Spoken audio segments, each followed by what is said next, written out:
conjuring kind of stuff. Um, and it doesn't detract from a certain belief to know that certain chords and certain instruments and certain styles of music done in a certain way can elicit specific responses. And um, I don't feel like it's a bad thing because that song puts me in a place that is really helpful for me. I've had fits of emotion on a fairly regular basis related to what I, in my head, I called political trauma, and then started looking it up, and it's a real thing. Like when you don't know how things are affecting you, and then it just all kind of comes out at once. I think we want to do an offering, and then we're going to transition musically a little bit, because you've got something new in your hands. We've got this fancy felt suede velvety bag from the church, and a classic mason jar for Mennonite Central Committee.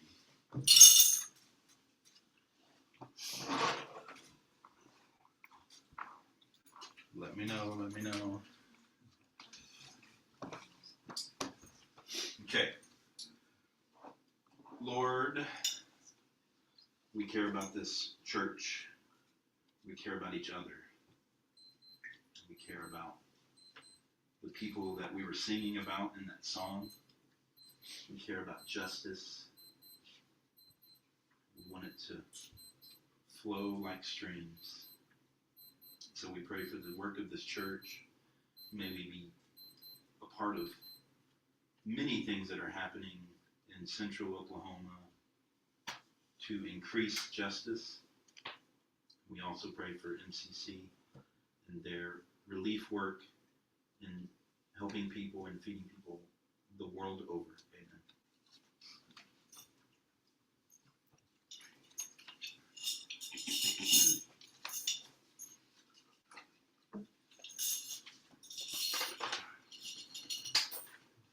Makes me feel a little bit young to do the offering, and puts me in company with Finn and Kelly.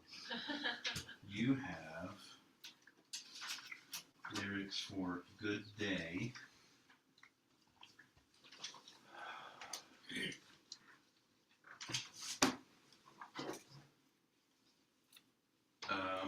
So let's see. There's a song called Good Day. There's Amy Grant, and then there was another Grant in the 90s. I can't remember. Another, like, this one we called it contemporary Christian music at the time. So if you don't know anything about this, but you recognize the name Amy Grant, you might see the play on words there. So Flamey Grant is the first, as far as we know, the first drag queen writing and performing original Christian music, both for worship and for just for commercial listening. And in fact, this song, or the album that this song on, was like on the top of the charts. So there's a moment right now. We know that there's a moment for like the far right bend of evangelicalism, but there's also a moment for things that we've talked about before, like deconstruction, and for progressive Christianity in an arena like Christian music. Derek Webb has been around for a lot longer, and so they teamed up together and are getting quite a bit of people taking notice. So this song fits not in, I wouldn't put it in that realm of deconstruction, because I don't think Flamey Grant is deconstructing. Derek Webb might be. But this is about inclusion, and there are churches that have been, it's all pretty new, I think all this year, the album came out this year, I'm pretty sure. And so churches are starting to incorporate this, churches that are welcoming and inclusive like we are. So I don't know if anyone in our city has taken it up yet. I will tell you, the verses are in the low octave, the choruses jump up to the next octave. So it's going to be both low and high in the same song. So if just take your pick. If you have a low voice, you possibly could do the opposite of what I'm doing, right? You take the high octave on the verse and then drop it down for the chorus. And even at that, I'm in C instead of D, which is a whole step up where they sing it. So it's the first time for me. The verses can be tricky, but you all are pretty smart. You can follow along. The chorus is more straightforward, and we do the chorus 3 times, and it's got a little bridge there as well, which the bridge is really sort of built for singing along and for worship style. But I want you to notice that every chorus has one variation right there in the middle in chorus 1, so I'm here to stay and I'm sitting in the front row. Chorus 2, so I'm here to stay and I'm standing in the front row. And on the back, there's a back in the middle of chorus 3, so I'm here to stay and I'm dancing in the front row.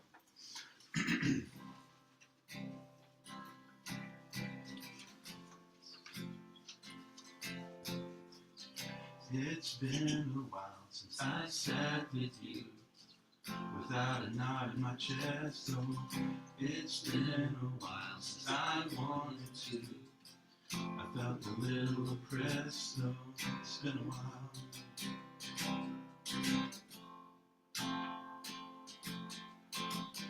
It's been a while since I went ahead and let my guard down, as I carry the weight of the words you said. Just a little bit hard to reject the lies you perpetuate. You're not a keeper of the pearly gates. It's been a while, but I'm coming back to fight for your face. Good day to come back home. You sent me away till I was never alone.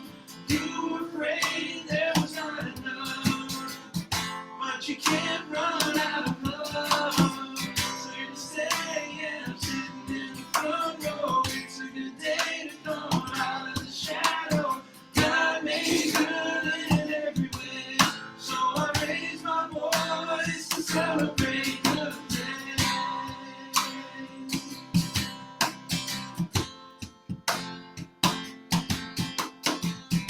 It's been a while since I could admit that there was something missing. I've seen enough to know what love is. Yeah, what love isn't. Not content to fade to the crowd.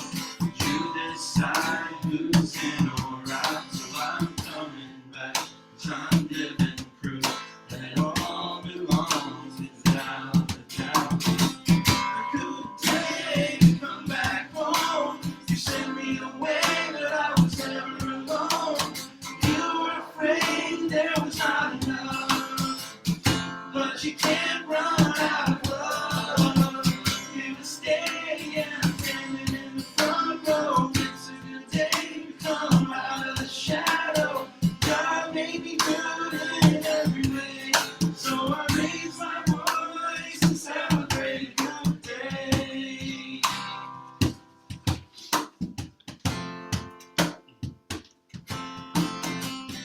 It's a good day, nothing's gonna keep me out of the light. I'm not gonna hide, I've got a heart in the right place, covered in the good graces of an endless love. Sing that again. It's a good day, nothing's gonna keep me out of the light. I'm not gonna hide, I've got a heart in the right place, covered in the good graces of an endless love. A good day to come back home. You sent me away, but I was never alone. You were afraid there was not enough, but you can't run out of love.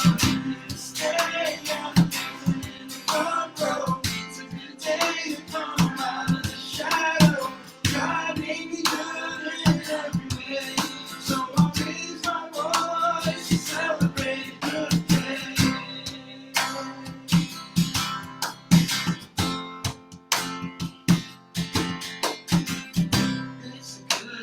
day, nothing's gonna keep me out of the light. I'm not gonna hide, I've got a heart in the right place, covered in the good graces of an endless love. It's a good day, nothing's gonna keep me out of the light.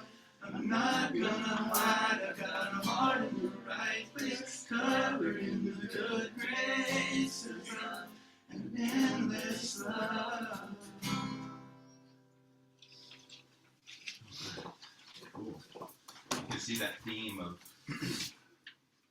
like those who've left the church, those who have been dismissed by the church, coming back and saying, no, we're going to be here. So my voice is already shot, but I wanted to try one more thing. Because this song also is pretty new. Some of the same artists. This is Derek Webb again. And I sat down and was like, I really want to figure this out. It sounds pretty hard. And I was like, no, it's really just sounds like a Cadence Call song. It's like the same old fortune.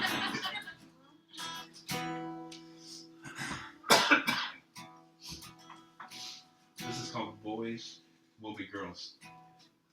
I'm going to edit it just a little bit. You'll catch it. Let me start by saying that I love you. Maybe even more than before. I know your face, now I see more of you. So much beauty just behind the door. You invited me in.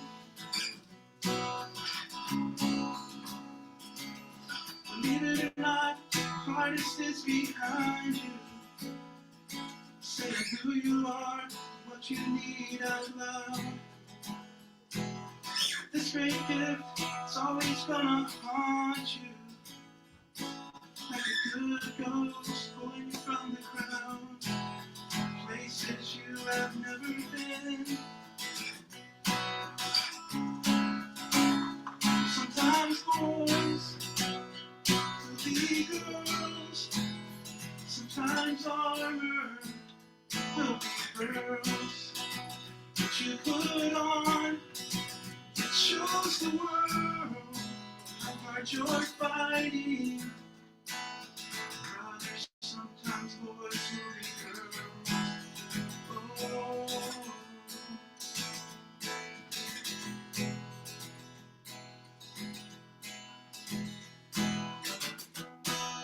Greatest revenge is a life well lived.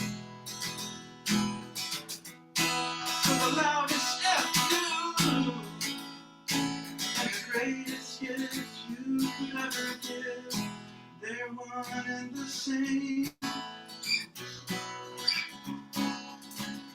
Sometimes boys will be girls. Sometimes armor will be girls. What you put on, it shows the world how hard you're fighting. Sisters, sometimes boys will be girls. Oh, boys will be girls. I heard Jesus loved and spent his life with those who were abandoned by proud and fearful men. So if a church won't celebrate and love you, they believe in lies, can't save you or them, 'cause you're so beautiful.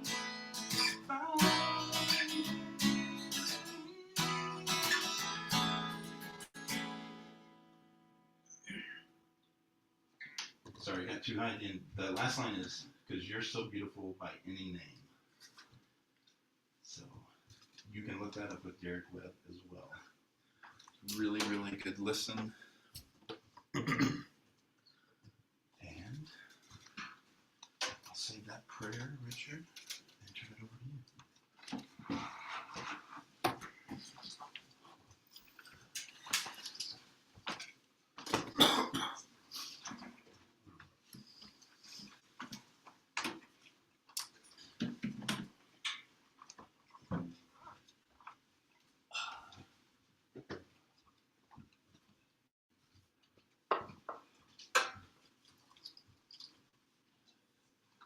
I had a upper respiratory infection a couple of weeks ago, which fortunately wasn't COVID related. Just the same thing I get almost every summer. And it goes away, except it leaves me with a cough. And the cough just hangs on. So that's what I've got this morning. I know sometimes it sounds like I'm about to die, but believe me, You're not, huh? I'm not. It's just one of the things I have to put up with in my life.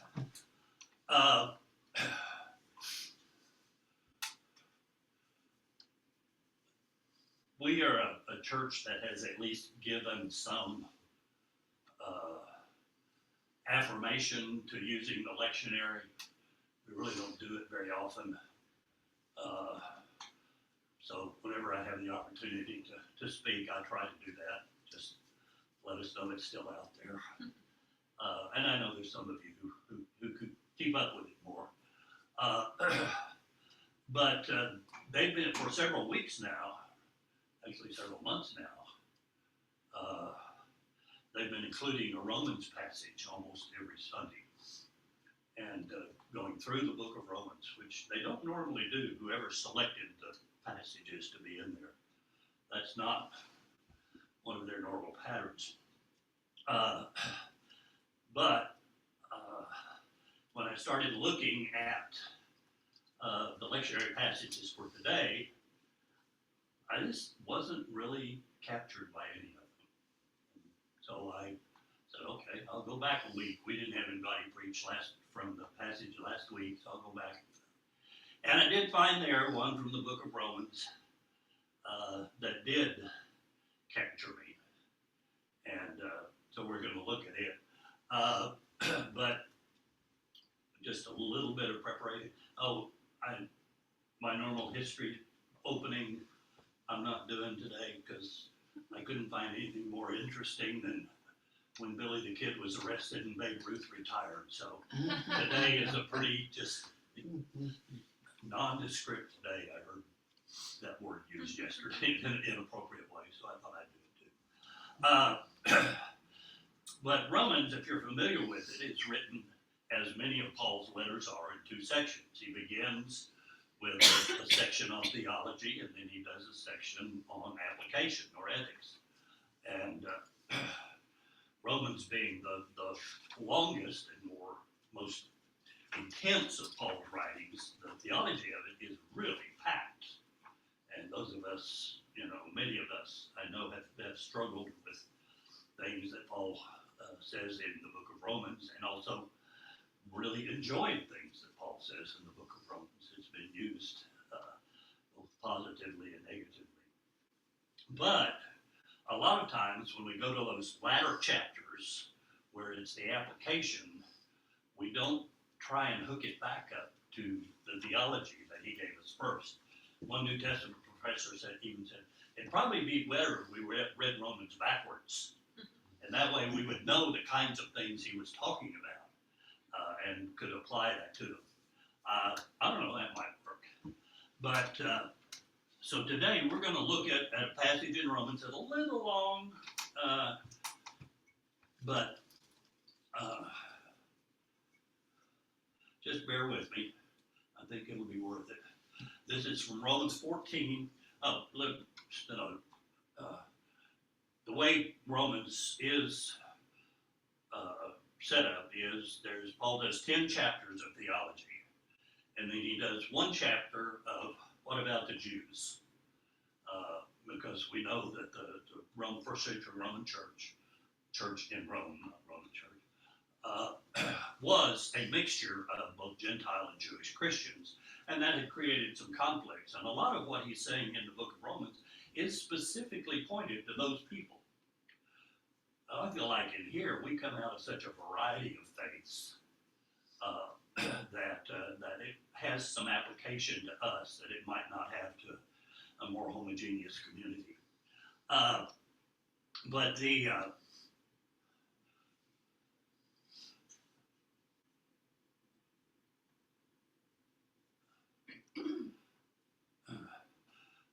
the last of chapter 11, which is the chapter on the Jews, and he is his conclusion about all of that he has said in 1 through 10, ends with this doxology. It's this the depth and riches and wisdom, knowledge of God. Who has known the mind of the Lord? Who has been his counselor? Who has ever given to God that God should repay him? For from him and through him and for him are all things. To him be the glory forever. Amen. And forgetting where chapter headings are, because we know chapter headings were not a part of the original text. Forever, ever, amen, therefore. So that therefore is the biggest word in the book of Romans, because everything that has come before of it is packed into that word. Therefore, and I like what the Message version says, so here's what I want you to do. And then the rest of Romans is like that. Well, we're looking at Romans 14 this morning, 1 through 12, which does deal with a specific set of problems that the church in Rome was dealing with. And they were serious problems. And sometimes reading this, it's like, who cares? But I think you'll see that why this is significant for us. I'm reading the Laughing Bird version. For those who haven't been with us for a long time, the Laughing Bird version is a paraphrase of the Bible done by a pastor in Australia to put it into Australian dialect. And some of the things in it, don't quite fit with us, but I have found it to be a refreshing look at scriptures. Somebody who says it really differently without changing the underlying message, and makes it alive for me. So I do it a lot. Not everybody does.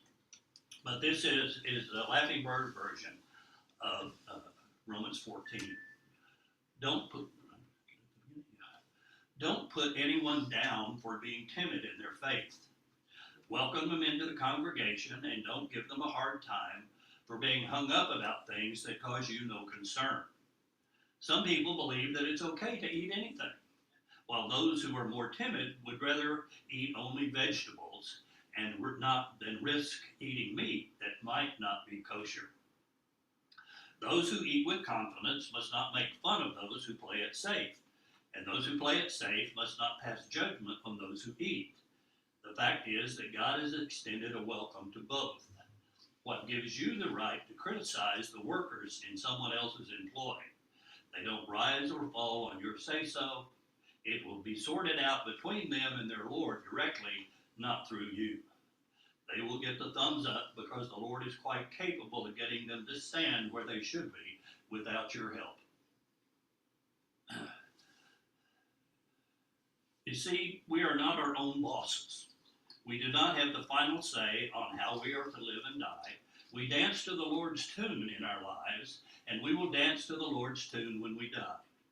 We belong to the Lord for the entire journey. The Messiah made this possible by dying and returning to life again. Having been through it all, he's now able to call the shots among everyone in life and death. So, you there, would you write off another brother or sister as too lax? Or would you look down your nose at another brother or sister for their lack of confidence? Every one of us will have our day in court. It will be God who brings down the verdict on what we have done. As the scriptures say, every knee will bow to the Lord who lives, every tongue will sing the praises of God. So at the end of the day, each and every one of us is accountable to God for the way we live our lives and the way we treat one another. Not really anything earth-shattering in that, but if you're not familiar with the background of why Paul might be writing this to a church, the church in Rome, it has more significance on whether or not you should be a vegetarian or not. It's not really about eating meat or eating vegetables. That's not the issue. The issue is that in places in the Empire, Roman Empire at that time, lots of pagan temples. We're all aware of that. Christianity grew up in that context. And among the things they did at those pagan temples was do sacrifices. And so they would bring their animals into the temple. The priest would kill the animal, spread the blood around, or whatever the ritual was. The people would be good. They made the god happy for today. And then they could go back, and then the priest would take the animal out back and sell it to a butcher. And then the butcher would package it and take it to the market. Problem was, how many of you want to eat meat that's been dedicated to a pagan god? That's almost not a rhetorical question. How would you feel if you were presented a choice which had that kind of context to it? Just curious how that would, what would your approach be to that?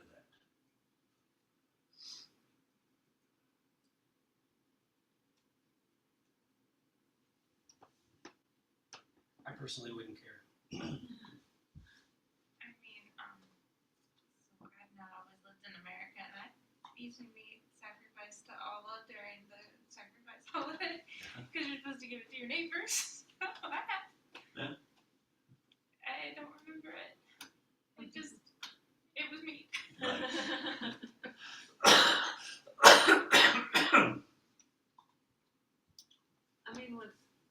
I mean, I go to like, I guess it might depend on how much food I have available, and like if someone's giving me food and I'm hungry, and I don't know.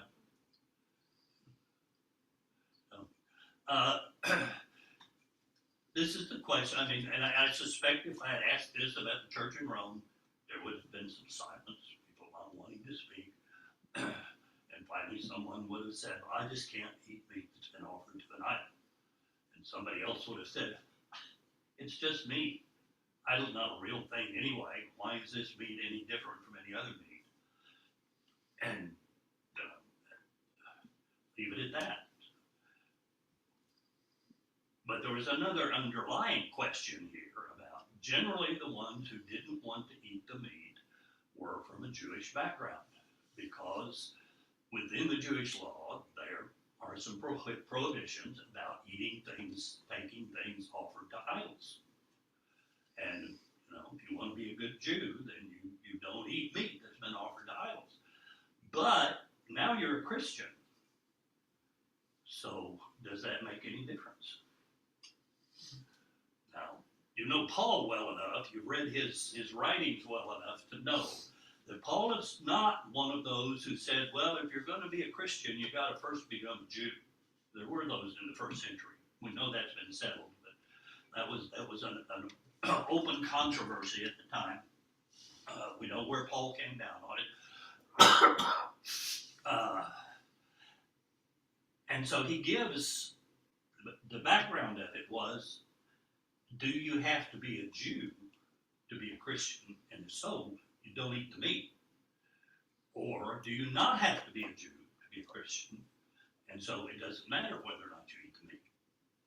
Well, so the theological question there is not about meat at all. It's about, do you have to be a Jew in order to be a Christian?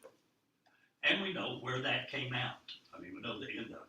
Now, there's a couple of other things in that passage that I skipped over, other examples that Paul used, but it came out the same place on those issues. I had really never thought much about this. I'll have to say I had used this passage in teaching a number of times, and never given a lot of thought as to what deeper, meaningful message it might have. But it was kind of brought home to me in an experience we had when we were in Malaysia.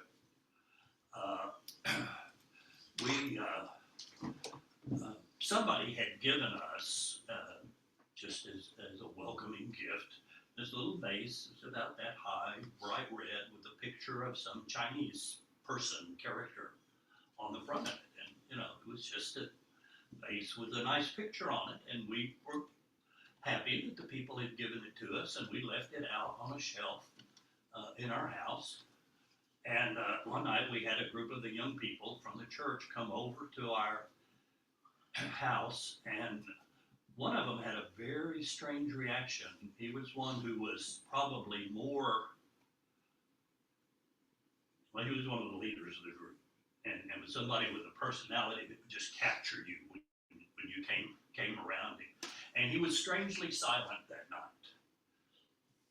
And it was a little while, and we didn't really know why, just thought something going on with him. We did all our regular stuff. And a little while later, we were in a situation where he told us what happened that night. He said, you know, we have really appreciated you and your family for what you have done with us and helped us in and the way we're learning.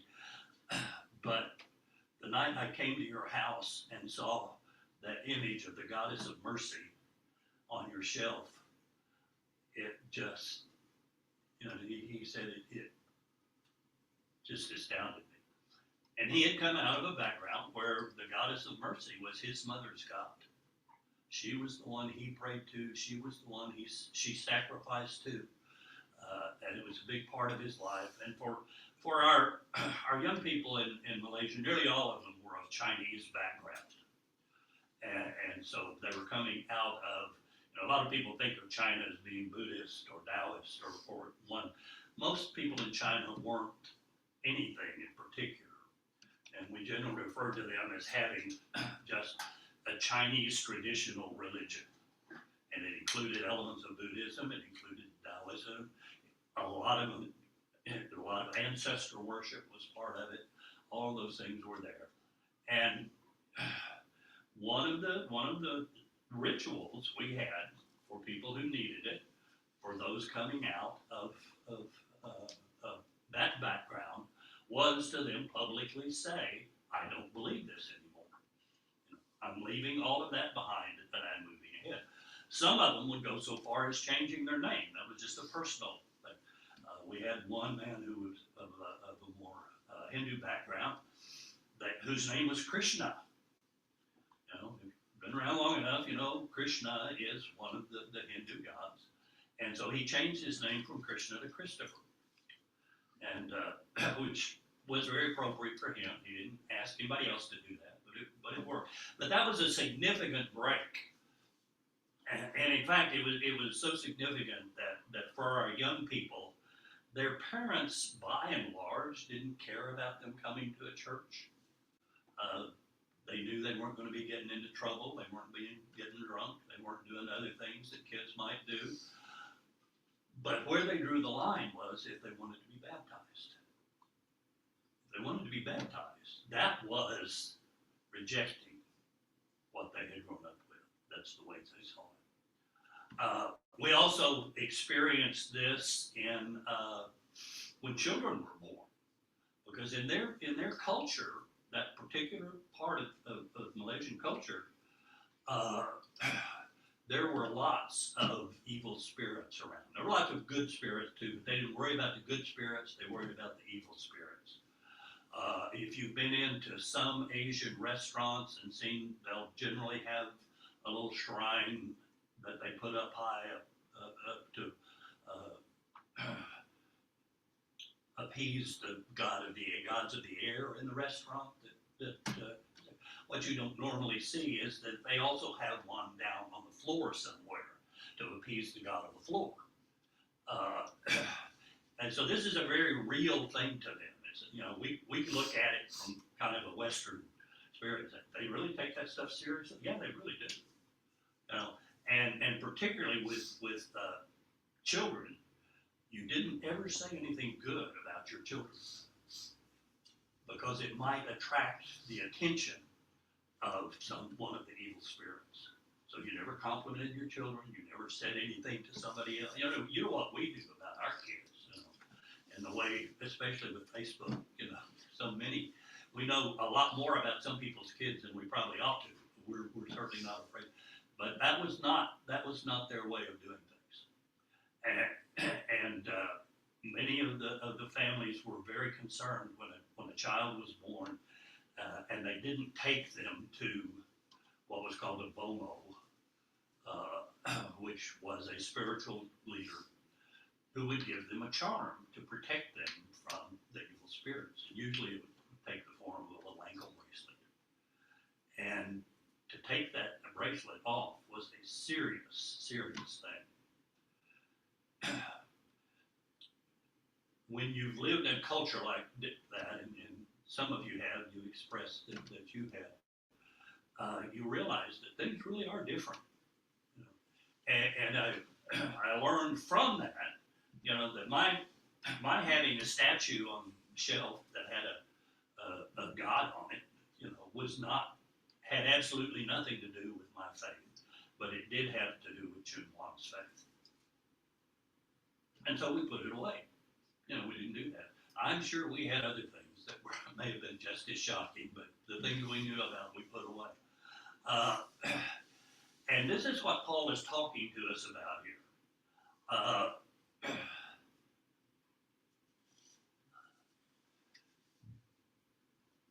And you can think of you know, you just think for a minute. There's lots of churches around us where the believers are taking a strong moral stand on things. You know, draw lines in the sand, hold firm to the traditional values as they see them spelled out in the Bible. One person will think that tight jeans and crop tops are an okay thing for a young woman to wear. Others think they ought to dress more modestly. One person will think that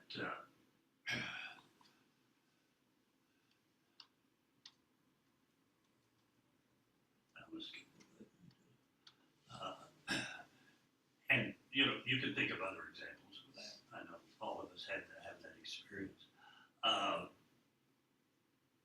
One of those that I do want us to deal with this morning is the idea that one person will think that the only path for a gay Christian is celibacy, while another will advocate for the Christian blessing of same-sex marriage and inclusion in the life of the church.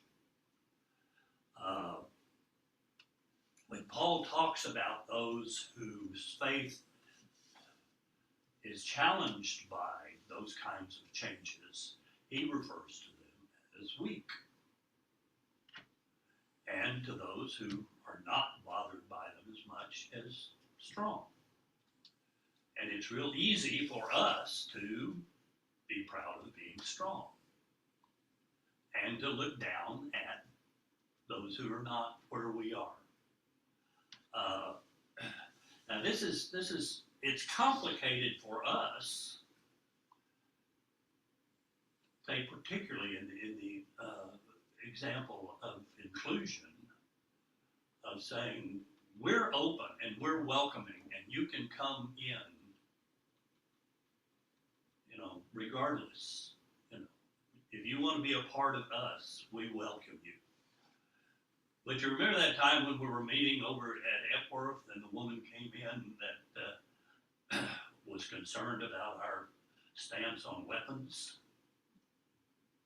You know, and she just was adamant about how wrong we were, and you know, and several different persons tried to talk to her and explain.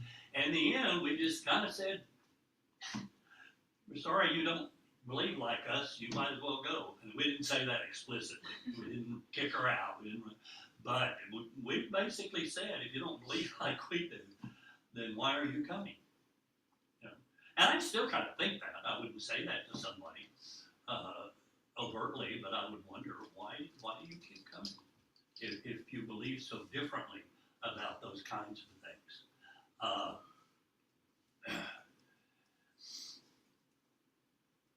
This particular issue, the issue of dealing with people from LGBTQ plus life, is that we also have responsibility to protect those who are under attack, and to do what we can to alleviate the suffering or the oppression of people for any reason, you know, this one in particular is one that the churches are affected by. For those who do need these lists of things to live by, to know whether or not they're a good Christian,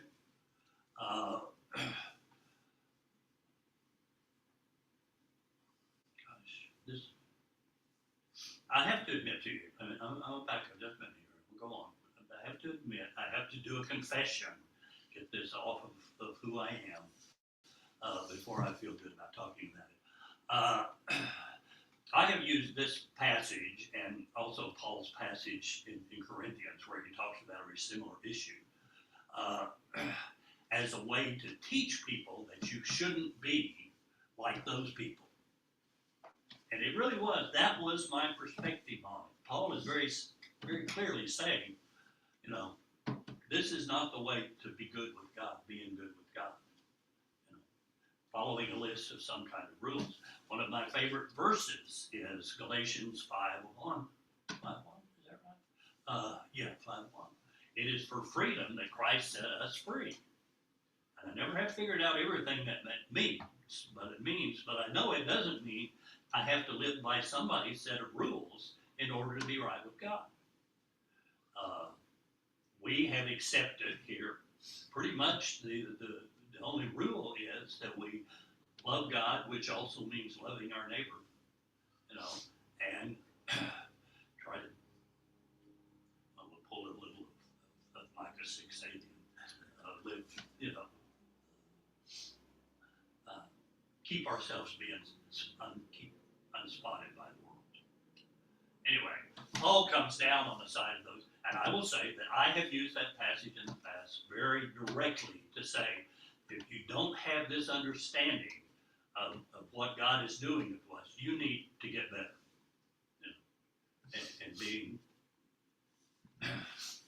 being judgmental about it. And that's the one thing that Paul is definitely not saying. He says instead that we need to learn how to love those people as well as the people they're oppressing. Mennonite life has been, you know, in the last few years, all of the upper echelons of Mennonites have been dealing with this problem of churches saying, we can't go along with that, we're going to leave. We can't go along with that, we're going to leave. What do you say to this? You know, we know of churches that split as a result of these kinds of issues, and this issue in particular. And so the challenge for us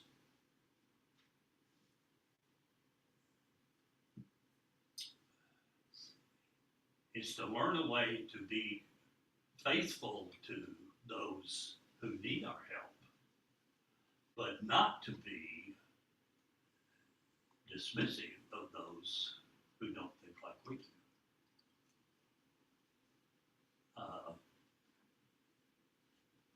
When we went to the Western District Conference meeting and got, you know, we're used to being in a group of 15 to 20 Mennonites, and there we were in a group of about 300 Mennonites, you know, and a lot of whom believe more like we do, and the ones who stay are still in Western District Conference, do have a more open view. They're not as strongly traditional as some others, but not all of them might admit that we had no problem sitting in there and talking with people and enjoying them. All of us, or nearly all of us, have come out of some painful background in the religion that we grew up with and have had to separate ourselves from that, and yet we still have people that we love and that we care about that are there, and we learn how to deal with it. It's a hard thing to do, but I'm sorry, I'm not being very contiguous this morning and tying my thoughts together. But on the one hand, we have we have a very strong sense of purpose in identifying with those who are marginalized and oppressed, and we will continue to do that.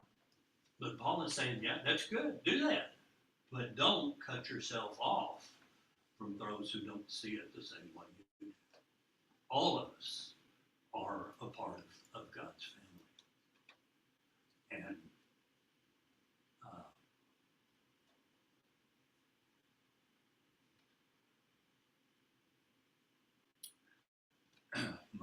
my friend Nathan Nettleton, I always think of him as my friend, even though I've never met him. He's the pastor of the church in Australia, and I've written him a couple of emails, and I've never got anything back from him.